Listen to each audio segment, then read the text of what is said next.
What are you waiting for? Open the portal. Let's return to the funeral home, Chance insisted. Urgency flared in his voice. If you haven't noticed, one of my swords and a new hat are still in that cesspool. I lost it while searching for you, and I will not abandon this place without it. Let's move, Pollux replied, keeping his weapon trained down the hall with Aurora poised at his side.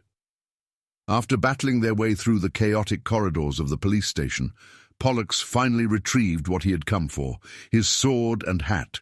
He sheathed his sword, brushed off the dust from his hat, and placed it atop his head. Moments later, he opened a portal leading to the funeral home. As they began to step through, Chance, his steadfast cousin, hesitated. The weight of his partner's final words echoed in his mind. He couldn't let this chance slip away. "Close it. We have one last detour," Chance demanded. "Are you kidding me right now? This fight at the station isn't just some petty brawl among demons.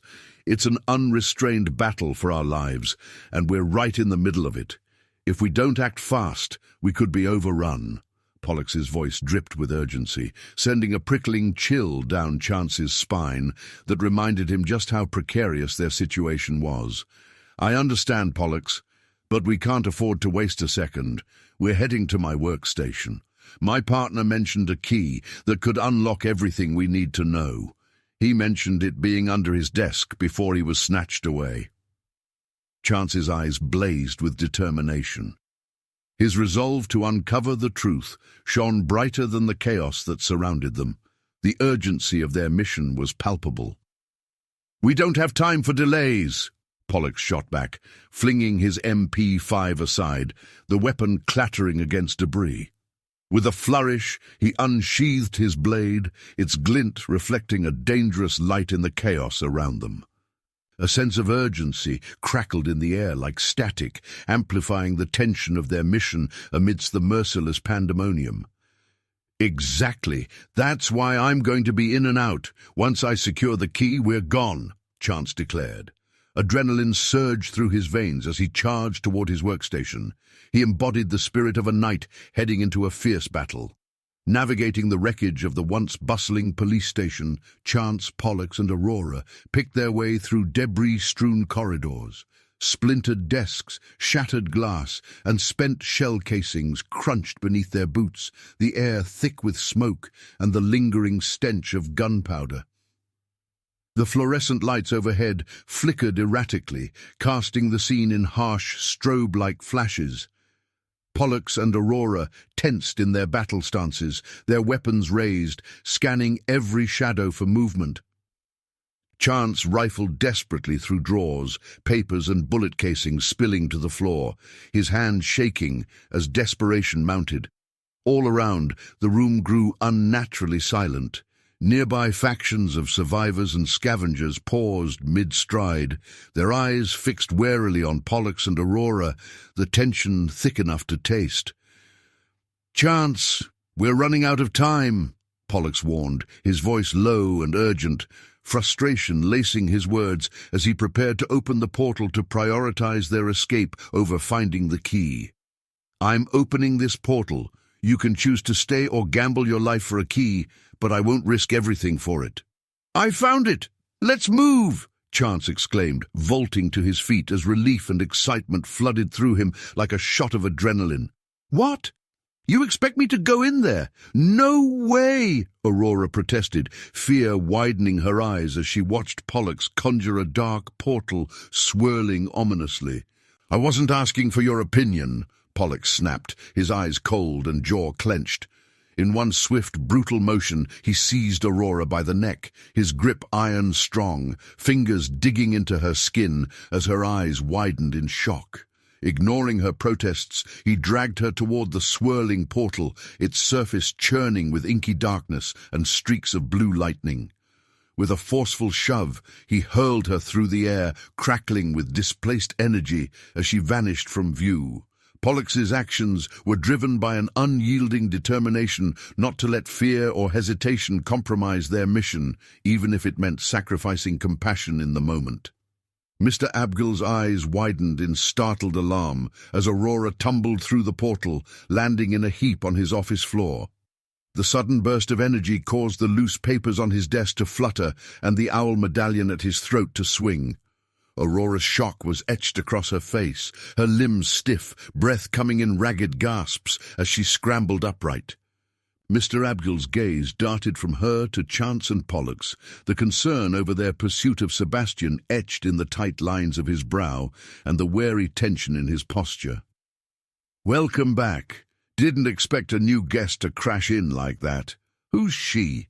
Mr. Abgill teased, levity struggling against the seriousness of the moment as he eyed Aurora sprawled on the floor, skepticism oozing from his every word. "Papa, this is Aurora," Pollux introduced, a strange pride creeping into his voice, motivated by eagerness to prove she could secretly aid their cause. "She's going to be a major asset." "And what makes you so sure?" Mr. Abgill arched an eyebrow, his gaze sharp as a scalpel, skepticism glittering in his eyes like frost on a midnight window. "She's a witch who siphons power from the demon realm," Pollux answered, his posture regal, pride sparking in his words. His voice reverberated through the cluttered office where shelves groaned beneath tomes bound in cracked leather, occult curios glinted in the half-light, and jars of shadowy things lined every surface. For a heartbeat, the air thickened, Aurora's latent magic thrumming along the bookshelves, making the dust dance in anticipation. "And you brought her here? Madness! What if she unleashes her powers on us? My plate is already overflowing with chaos. I don't need another storm," Mr. Abgill barked, worry etching fresh furrows into his features. "She won't. I laced her veins with my venom in the labyrinth beneath the city. Her powers snuffed, her escape impossible. For now, she's merely mortal. When the mark fades from her neck, her magic will return," Pollux replied, lips curling into a wicked, self-assured smirk. "Let's hope we don't regret this decision," Mr. Abgill muttered, shadows of anxiety crossing his features. "You did what? How dare you? I don't recall you injecting me with anything." Aurora's outrage blazed, her words spat like embers at Pollux, suspicion and fury simmering beneath her composure, threatening to ignite the air around them. "No offense, but I wasn't about to gamble with the unknown.